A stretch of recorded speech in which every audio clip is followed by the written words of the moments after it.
This is episode 1 of season 2's Recover Alaska's First Taste. This is a monthly series normalizing sober and sober curious lifestyles through candid conversations, taste testing mocktails handcrafted by bartenders who can make more than just a cocktail. I'm very excited to be back as your host, Justin Williams from Justin's Alaska Eats. And joining me today is a brand new panel from different from season 1. I don't really know any of you guys, and I'm very, very excited to get to know you. Why don't we take the time to introduce ourselves really quick? Miss Delphine, will you introduce yourself, please? My name is Delphine Atitetu. I'm by profession a psychiatric mental health nurse practitioner Mountain View. Awesome. And how long have you been there? We opened to the public February 26, 29, 26 of 2021. Okay. All right. Well, thank you so much for being here. Miss Christina, would you like to introduce yourself? Ayana, Gunishjish. Thanks so much for having me. My name is Christina Love. My pronouns are she and her. And originally from Igigik, but I'm coming to you today from the beautiful Akantaku-Kwan of the Tlingit Nation. I am a specialist at the Alaska Network on Domestic Violence and Sexual Assault. My position focuses on intersectionality. A lot of that is looking at how trauma intersects with substance use, mental health, and how we can move toward healing-centered engagement and practices. Very, very honored to be here. I'm a person in long-term recovery and big fan of Recover Alaska and this show. Absolutely. Definitely an honor to have you here. It looks like both of you have extremely significant and meaningful jobs, and I'm thankful for the work that both of you do for our community. And last but not least, we have our bartender, Miss Maria. Will you introduce yourself, please? Absolutely. I'm Maria Denton. I'm actually a longtime wine and spirits educator and professional. I was a bartender for 12 years and worked in various facets of the alcoholic beverage industry. But I have to tell you, I'm really excited to be working for Lyre's non-alcoholic spirits now, because there's a lot of people in my industry that find themselves in a troubled relationship with alcohol, whether it's alcoholism or the kind of careless overuse of alcohol. So this Lyre's is great because as a non-alcoholic option,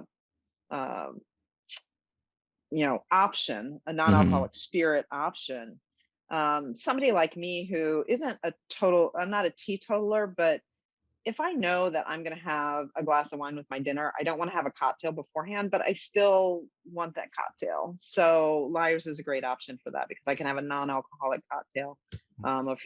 For low alcohol options too, you can always swap in Lyre's. So I'm super excited to be part of this show because I want everybody out there to know that you can have your drink your way. And we just because you're not drinking alcohol doesn't mean you don't deserve a really sophisticated cocktail. So that's what we're going to do for you. That's pretty amazing. And thank you so much for the work that you do. Just a few days ago, I was over at the Alaska Craft Brew Festival that was downtown. And it was a lot of fun. It was a really amazing event to kind of see a bunch of people who really enjoyed alcohol, enjoyed responsibly and in very small doses. There was no craziness, no madness. Once I walked out of there, I had wished that there was a vendor for mocktails because they're just so delicious, and it would have been really cool because I think people also think that if they can't get drunk, they can't have fun either. Right. Yeah. And I just find that absolutely crazy. So that has something that I think that has to absolutely be emphasized in the areas that we're in. I know that addiction is and alcoholism specifically is a pretty prevalent thing here in the state of Alaska. So I'm really happy for everyone here and what we do and pushing sobriety and sober curious lifestyles in the ways that we're doing it. So thank you all for being here today. Our pleasure. Yeah.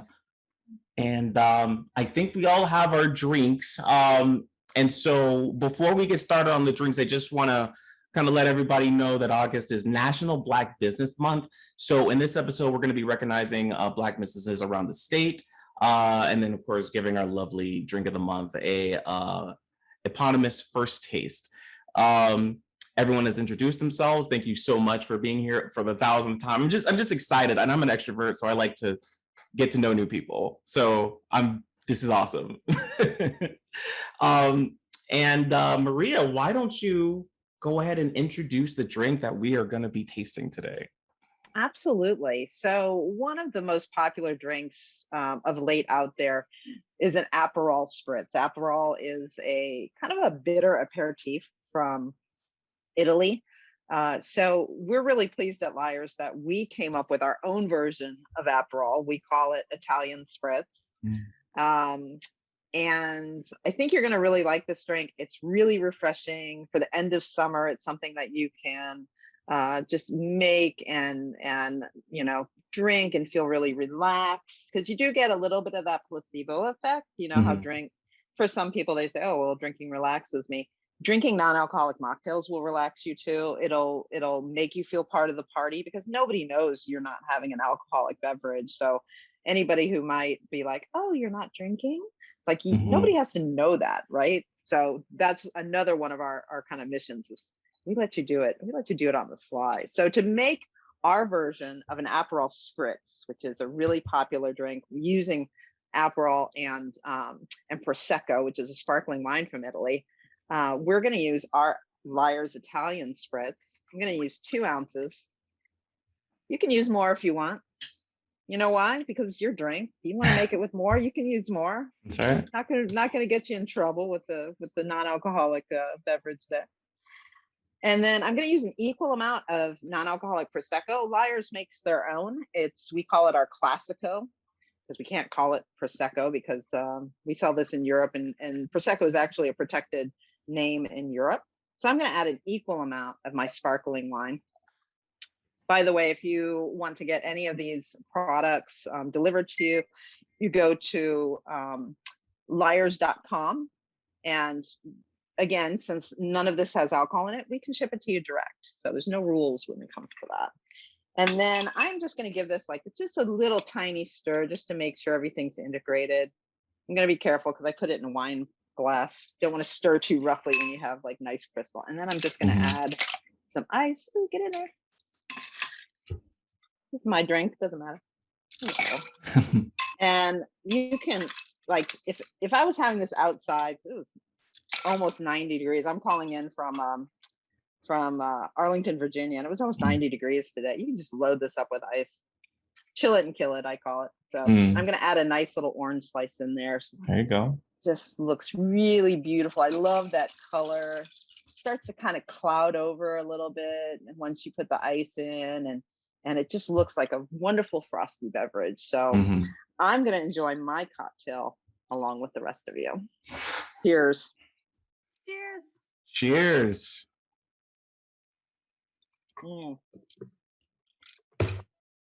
Yeah, that's solid. Oh my gosh, I love how citrusy that is. Yeah. I feel like, it would have tasted this way even without the orange peel. And this is great. Yeah, for sure. You can even squeeze that orange a little bit if you want to bump up the orange flavor. Ours is made one of the essences, one of the kind of base flavors of a lot of the Italian bitters is a bitter orange. Yeah. And so when you add like a fresh eating orange to it, it really kind of enhances that orange oil flavor. But the fresh orange adds like a touch of vibrancy to it too. No, this is great. Delphine, Christina, what are your guys' thoughts? So far. It's light, and it's got a crispness to it. Yeah, and it is refreshing, and the initial taste is different from the kind of the lasting taste that's in your mouth, which Mhm. is such a fun thing to do. Like, I mean, for people who might have had the experience of being like wine or beer or whiskey enthusiast, to now Mhm. have like to like really pay attention to like the way that your palate changes after being in recovery, and Yeah. being aware of the different flavors. It's good. Yeah. Yeah, it's funny that I'm glad you mentioned how it changes flavor on the palate, because that little touch at the back end where it's a little sweet on the entry, but then as it lingers on the palate, it's a little bit Right. bitter. Right. There's a reason for that. It's called an aperitif or an aperitivo. And anytime you have anytime something's called an aperitif or an aperitivo, it's to spur your appetite. And anything that is bitter or tart, it actually makes you salivate a little bit. Like you can probably feel that that your mouth is watering a little bit. It makes you want to go take another sip of the drink, but it also makes you want to eat. Like, this is great with food. This is a light enough cocktail that you can actually enjoy it with food, because it's not overly sweet. It's just kind of a little bit sweet, a little bit crisp, and that bitterness on the finish is what's going to it'll probably make your stomach growl actually during the course of this, because I've had that happen too. So excuse me. Mm. Yeah, that was a really good description of it. It's like a metamorphosis, it's Yeah. different with everything that it hits in your system. And you can taste it differently from the first sip to that last gulp. I think this Yeah. is really, really cool. It's like watching a sunrise. You have all the different colors, and as the sun goes There you go. down, the sky changes with it. So it's There you go. that's kind of Yeah, what this is like. yeah. Nice. I think the aftertaste did it for me. Yeah. Yeah, this Mhm. time I was like, this is bitter. I don't know if I want to drink this. Like, I'm not really a beer, taster or anything. But I was, hmm. Then after a few minutes, and I went back and I was like, yeah, this tastes really different. Like, I want to try it one more and see how it feels. So I guess Yeah. Yeah. I can relate to when people drink, they have the feeling of the more, well, the more you drink, the more you want to drink. I mean, Right. so that kind of feeling, like I can see that going, okay, yeah, let me try one more time. So the aftertaste really does like give you that urge to want to drink. If you want to drink more of this, it's really, it satisfies that urge to drink more, which is good. Mhm. Yeah. Also knowing what to expect, because when I originally made it, I thought that it was going to be sweet. I guess I haven't, tried the combination of these before. So that initial, like, oh, thinking that it was going to be Right. sweet and actually being bitter, and then, okay, it's meant to be bitter. All Mhm. right. And then experiencing that. And then each time I go back, then it continues to be a little bit different. Yeah. Mhm. Yeah. And the more that bitterness that you get, the more, like Delphine said, the more that you become accustomed to it. You Yeah. know, um, it's a strategic drink, and I, It's not like anything I've tried before. It is not like anything that I drink regularly. So yeah, it's different for me. without a But doubt. And oh, go but ahead, you go know, ahead. yeah.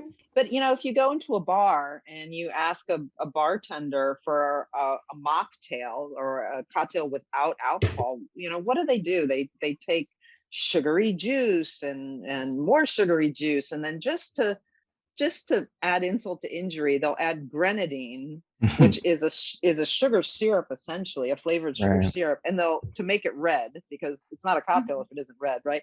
So they'll put some grenadine in your drink. So now you have sweet on sweet on sweet, lots Mhm. of calories, and it weighs down on your palate. The thing I like about this cocktail is that it's not too sweet, Yeah. and it feels like a sophisticated cocktail. It's Right. light and it's airy, and it does what an aperitif is supposed to do, which is bring you back for another sip, but also get you ready for the main course.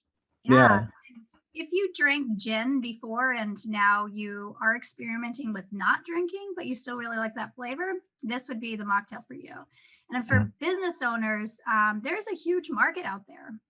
Like if you don't have mocktails on your list, I will almost always order a mocktail just because I want to know what different flavors are out there, what people are doing. And there are so many people, like Maria said in the beginning, like for people who aren't open about being in recovery, there are a lot of people who are open in recovery, and there are a lot more people who are not open in recovery. And we hope to, expand that. We hope to make, recovery as cool and as interesting Yes. and wonderful as it really, really, really is. Absolutely. And speaking of business, let's get into that a little bit. August is National Black Business Month. Not only am I Black, but I'm a business owner, and I did not know that August was a National Black Business Month. So that's really cool. I had a quick opportunity to look at some statistics. One of the biggest ones that really hit me, considering that Black people make up about a quarter of the US population, is that 10% of American businesses are Black owned, which I thought was radical. Um, for anyone to speak, and I think the best conversations happen when we have food, when we have drink. Um, what do you guys think about Black business? What is the importance of it specifically? Because we talk about big business, small business. We talk about indigenous business, but Black business is a very particular sect, right? What does that mean to you, and how do you think we should observe and support Black business? Just thinking about it really deep right now. I'm just thinking, looking back in history, thinking how far, historically, how we don't have Black entrepreneurs. Right.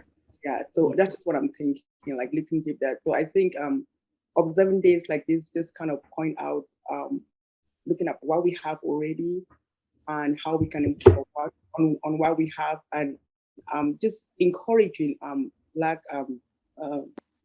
people to open more businesses and to be entrepreneurs, to get in the competitive part of business. So I think it's very important that we observe. As you said earlier, I had no idea. Like I didn't mean anything to me. But also, as a new Black owner, there is still a bunch of barriers to Black businesses. I'll just be realistic. For Black entrepreneurs, I think it's not only in Alaska. I think all over, all around, that we're still facing. So maybe we can talk about on days like this. What are the barriers, and how do we overcome some of these barriers? Right. We can encourage the young ones growing up, so they can also get their feet in this. So that's just the way I look at it. Thank you so much. Yeah, I think that like the question you said, like why? Maybe, and this is a great conversation for people to have around the dinner table, around cocktails, mocktails, anybody and everybody. And that is, why is it important to celebrate Black businesses? Like, and as Delphine said, like the history is really important. And how much of that history is still present today? So supporting Black businesses is the recognition that there hasn't been a lot of entrepreneurs, as Delphine said, that this is an opportunity to close the wealth gap, and to support and to bring awareness around why this is important. Racism is incredibly prevalent. It still exists, and there are a lot of people that don't believe that. So it's important that we continue to have this conversation and talk about the ways that racism affects businesses. And it's Absolutely. institutionalized. It's baked in. Like Delphine was saying, there's not a lot of Black entrepreneurs. Why? Because people of color coming up, young people of color don't have people that are representing them in those positions. And it's the same. I found this as a woman, and I'm older. Without the mentorship of strong women in my life, I would not have turned out to be a strong businesswoman. Right. And I still seek those mentorship opportunities. And I think we need to create more mentorship opportunities for people of color and for all minorities, really, because when you have the narrative and when you have everything being controlled by one group, little kids growing up, they don't see themselves, and so they don't aspire to those roles. So we need, quite frankly, we need white voices out there saying, yes, you can be this too, and let me show you how. And as we have more and more successful people of color in business and those entrepreneurs having organizations that, we've had this in the Washington, D.C. area, very successful, of almost like a big brother, big sister type organization where you can aspire to more than what you're seeing represented in the media right now. Right. That there's a world of possibilities out there, and you can do anything. And I think as we close that gap, I think we'll see more Black businesses and we all want a day where we don't have to use those adjectives. I don't want to be a woman business person. I just want to be a business person. So yeah, that will definitely be something to strive for and aspire to. We have a long way to go, and I've seen a lot of people pushing hard to get there. So in contrast to last year, personally, I'm very, very encouraged. I think COVID really pushed a lot of people out of their comfort zones and pushed some unwarranted or rather unprecedented creativity when it comes to financial literacy, to understanding business, understanding investing, how residual income works, into just kind of breaking out of a pretty conditioned mindset where we see a barrier, we stop and we turn around. We're learning how to break through that barrier. And I think one of the best ways to do that is have these conversations. And one of the best ways to have these conversations is to have people over for food and drink. So that being said, with this drink, what do you guys think? What would you rate this? 1 out of 5, 2 out of 5, 3 out of 5, 4 out of 5? I would give it a 3 or 4 out of 5. I give it 3 because the more I want to go back and drink. I was giving it a. Justin, we're going to have to get your name added to the Alaska Black Business Directory. So that's a place where people can go here in Alaska to look up businesses. And here, if you're in the Juneau area, Kindred Post has a really great BIPOC list. Okay, I would say I'd give myself a 3, mostly because of the way that I did it. Like Christina was saying earlier, I feel like I made it into a 3. I'm sure it's definitely more of a 4 or 5. Yeah. Yeah. Oh my gosh. Thank you guys so much for the conversation. Maria, thank you for the Amalfi spritz and showing us basically how to make it. And again, we want to recognize that it is Black Business Month. But also, I wanted to talk about August 31st being National Overdose Day. So before we close, Christina, can you tell us a little bit about that? And how do we best observe a day like National Overdose Day? Yeah, so it's national and international overdose day. And the unfortunate thing is that there probably isn't a one of us who doesn't know someone who has overdosed. Or who has a family that friends, people in the community. So a really great way to observe International Overdose Day is to remember the people who have lost their lives to addiction. And there are a lot of us. Another way to do that is to educate yourself about addiction. Addiction is a progressive, chronic, and sometimes fatal brain disease. And so if there's any part of what I said that isn't familiar to you, there are a lot of great places. There's about a 4-minute video on the addiction foreign policy. It's my favorite video that goes through and explains how alcohol, drugs hijack the brain, and at a progressed stage of the disease, you lose the ability to choose. So educating yourself and then donating to organizations like Recover Alaska. There are a lot of really, really great organizations locally, statewide and nationally that are working to fight stigma and in the war on people that involves addiction. Yeah, lots of great places to get it. Go to Recover Alaska's page. They've got lots of great ways that you can get involved. Awesome. Well, thank you so much for that information. Everyone who's watching, go ahead and heed the call, educate yourselves, and observe these holidays and these months the best that you can. And thank you so much for watching this episode of Recover Alaska's First Taste. So great to be back for season 2.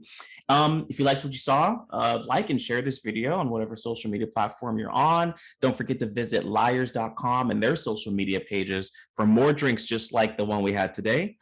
Join us next month for another episode where we chat about current events and rate another zero proof drink. We'll see you next time.